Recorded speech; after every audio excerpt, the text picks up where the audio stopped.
to Our Appalachia. My name is Phil Conn. I'm your host for this series, and we have a very exciting program today because we have as our guest John McCutcheon, who's a very accomplished musician and an interpreter of a lot of Southern mountain music, and he's going to introduce us to a couple of instruments that you don't hear many times in this area, the hammered dulcimer and the autoharp. John, it's really great to have you with us. Well, thanks a lot, Phil. It's great to be back in Morehead. Great. We, of course, know a lot about traditional instruments and traditional music in this area, but John took a real keen interest to this part of the country and some of the older musicians years back, and frankly, he's outstripped a lot of Southern mountain people in that he knows more about some of our musical roots than we do. John, how did you come to gain this interest and knowledge of mountain music? Well, first of all, I might issue a disclaimer that I don't know that I know more about the music of this area than people who were raised here. Most people just have jobs. You know, I just spend the whole time traveling around and visiting musicians and playing this kind of music. When I was a young feller, younger than I am now, of about 18, I started playing the banjo, old-time style, frailing, rapping, clawhammer, whatever people want to call it, the non-bluegrass style. And in so choosing that kind of banjo to play, I found that I was in a definite minority, and so did other people who chose to play that kind of playing, especially up in Wisconsin, where I was raised. Right.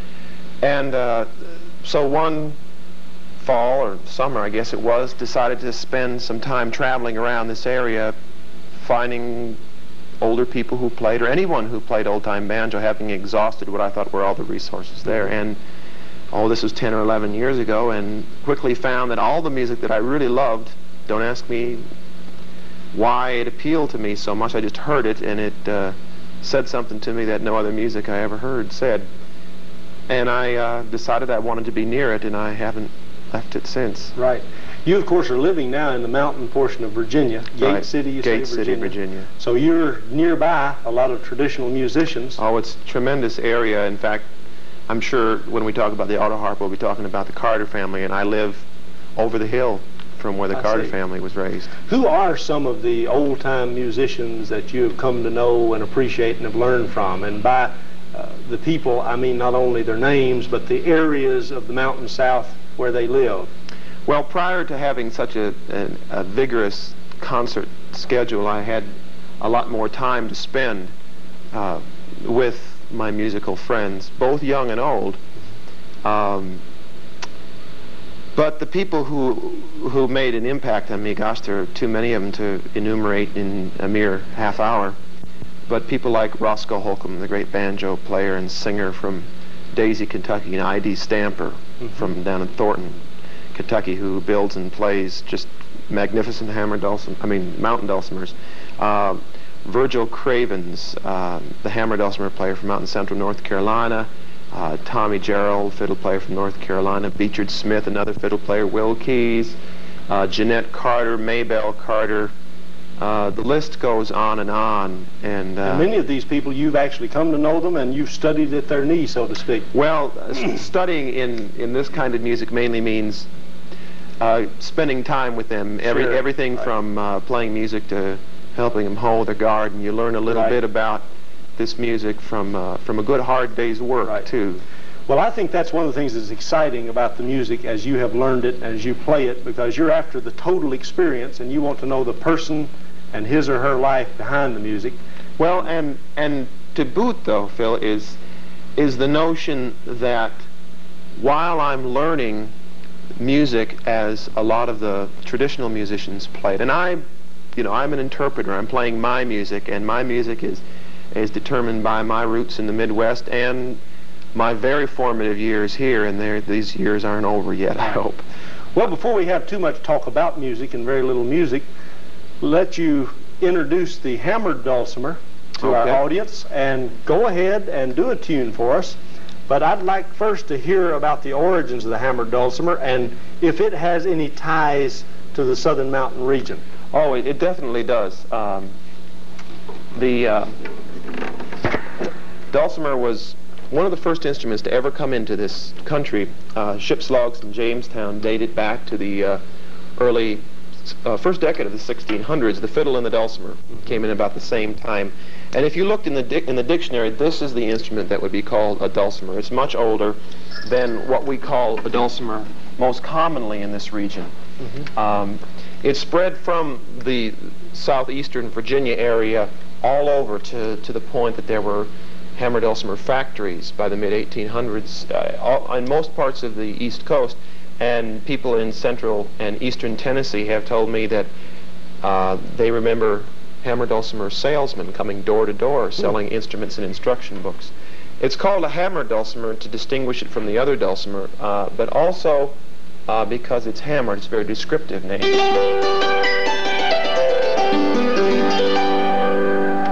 And it was used for everything from dance music to singing in church to playing parlor songs on. So I'm going to play a couple dance tunes. The first one is one called the Blackberry Blossom, a very popular one, and the second one is called Leather Breeches.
That's a very big and joyful sound.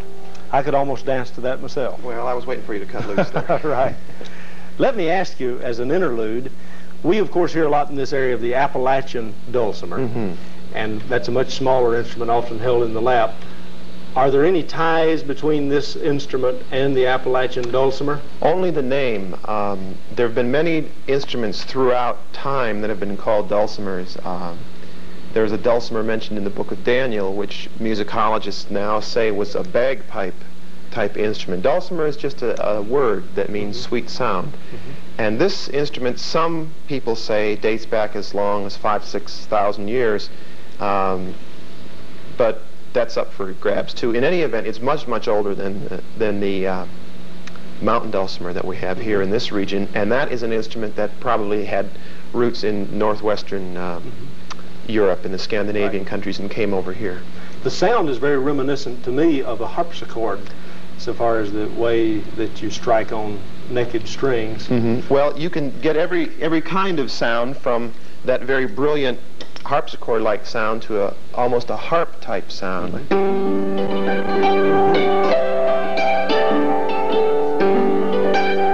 And actually, the idea of hammering a string rather than plucking it, as most of the other string instruments are played, inspired the invention of the piano. So it was when the dulcimer was first introduced to Europe after the Crusades that the piano was first invented, by combining the harpsichord. Right.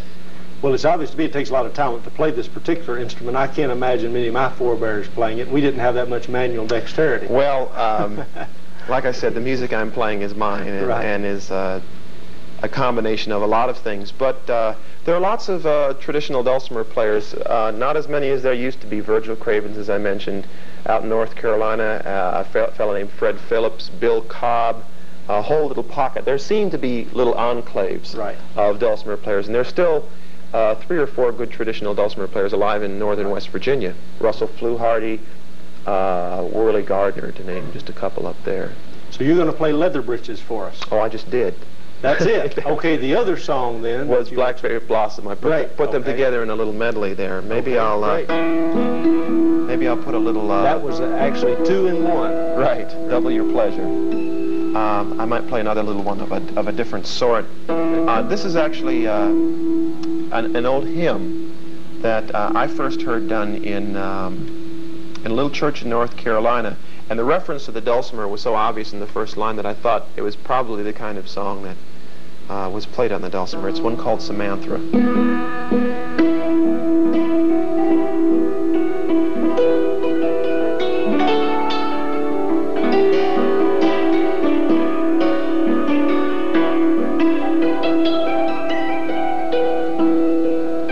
His voice has the sound of the dulcimer sweet, is heard through the shadows of death. The cedars of Lebanon bow at his feet. The earth is perfumed with his breath. His lips as the fountain of righteousness flow, waters the garden of grace, from which their salvation the Gentiles shall know, and bask in the smiles of his face.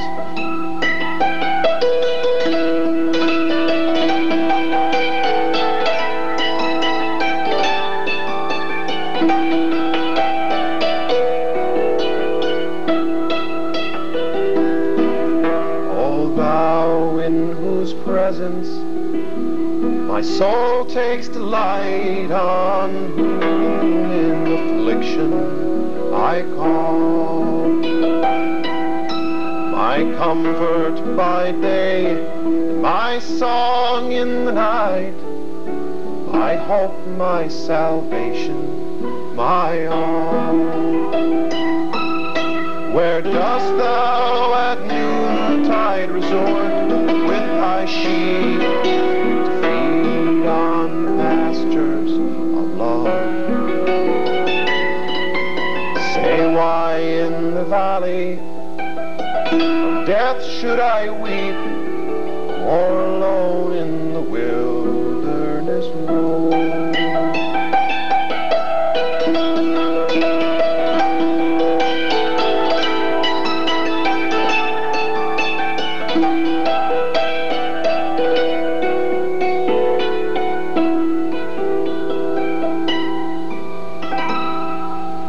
That's a beautiful and haunting melody.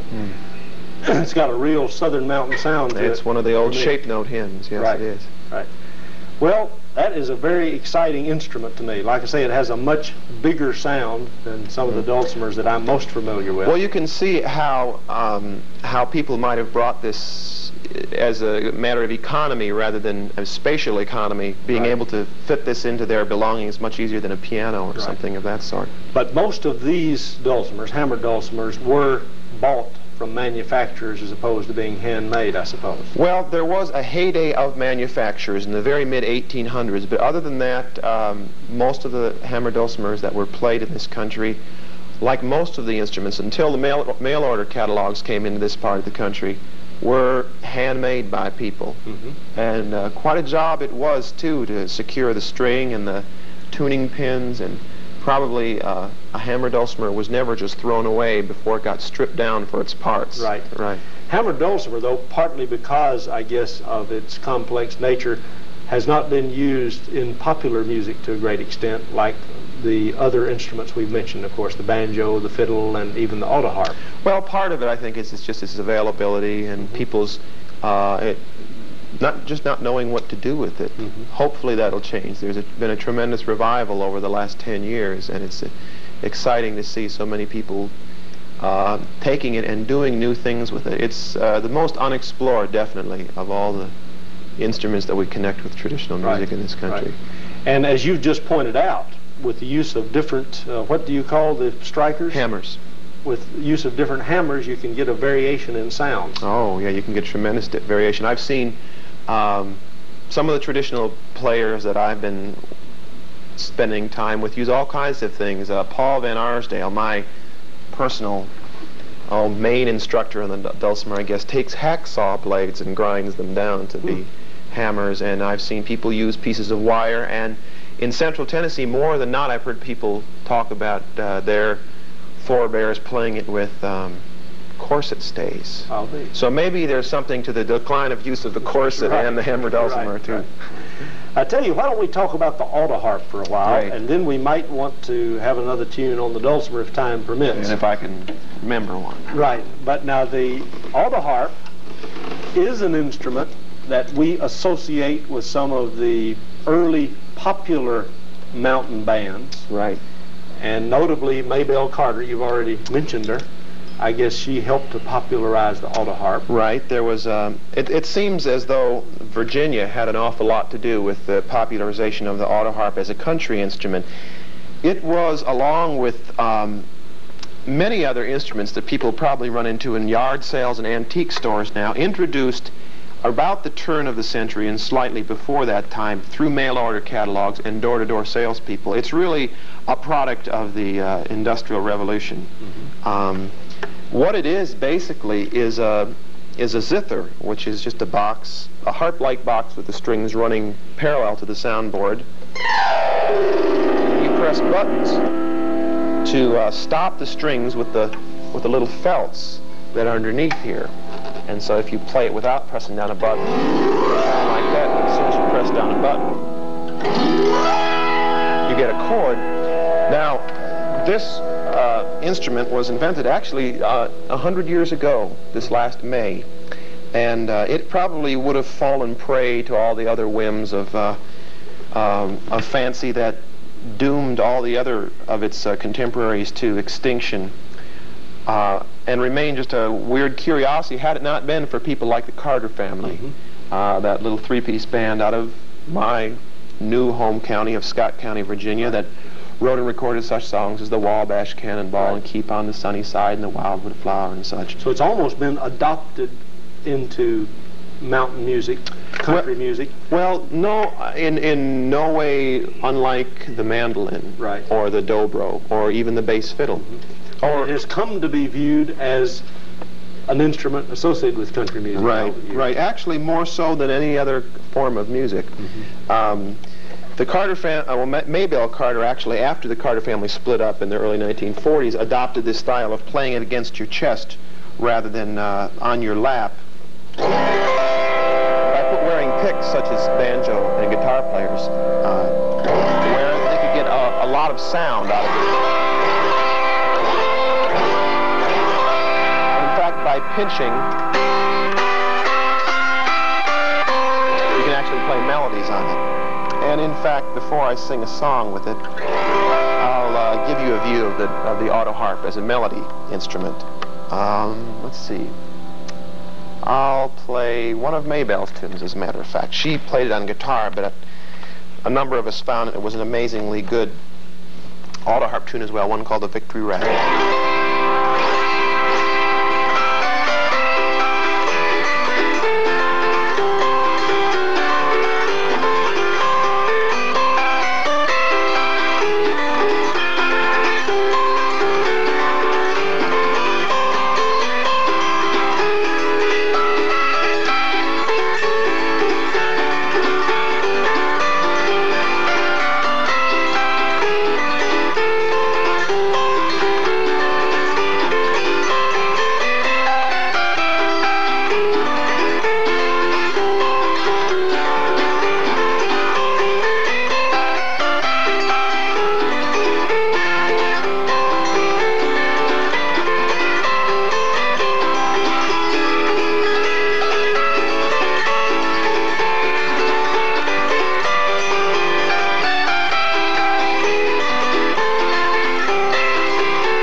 Out of that. Well, there's a lot of music to be gotten out of an Autoharp. Is there as wide a range on an Autoharp as there would be with a fretted instrument?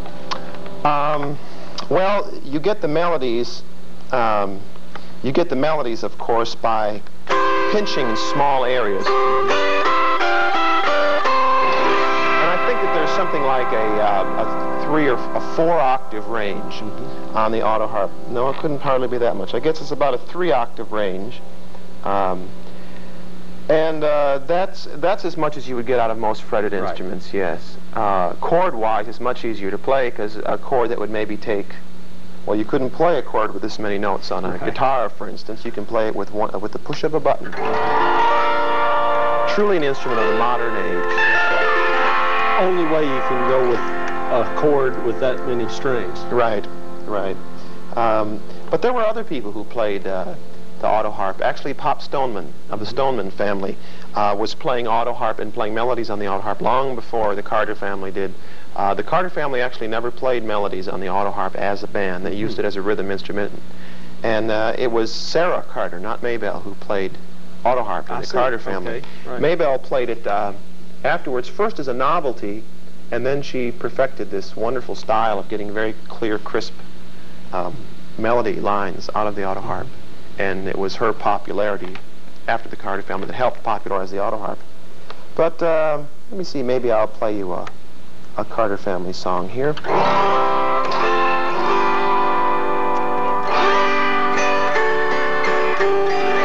is one of their songs that was very popular. It was let me see. Called The Orphan Child.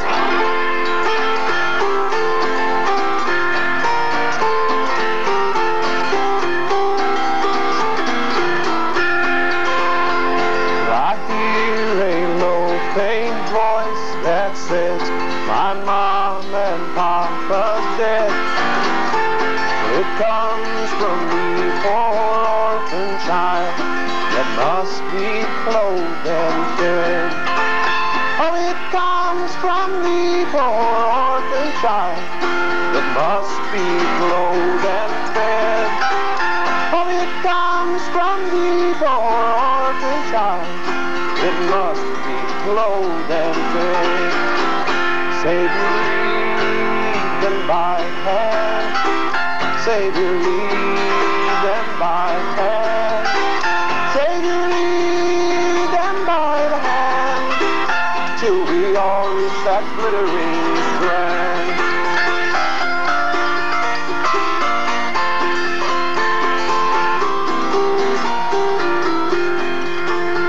So Savior, every orphan bless, wherever they may roam.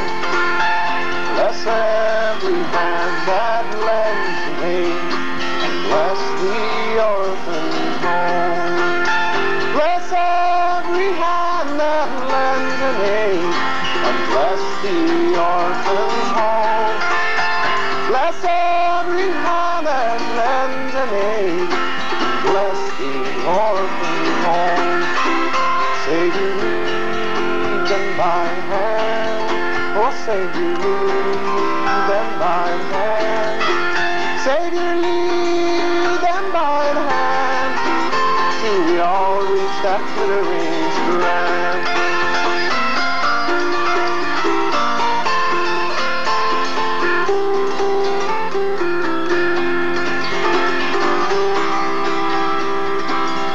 Now the Carter family went on and you know, did all kinds of songs, from the old traditional ballads adapted to their new sort of phonograph record sound, and sentimental songs.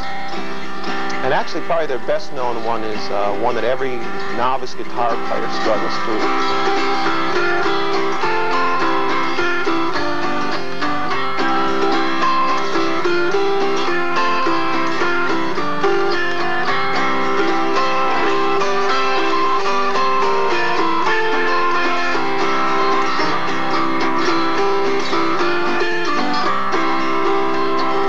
Twine and will mingle my raven black hair with the roses so red and the lilies so fair, and myrtle so bright with its emerald hue, pale and the reader and the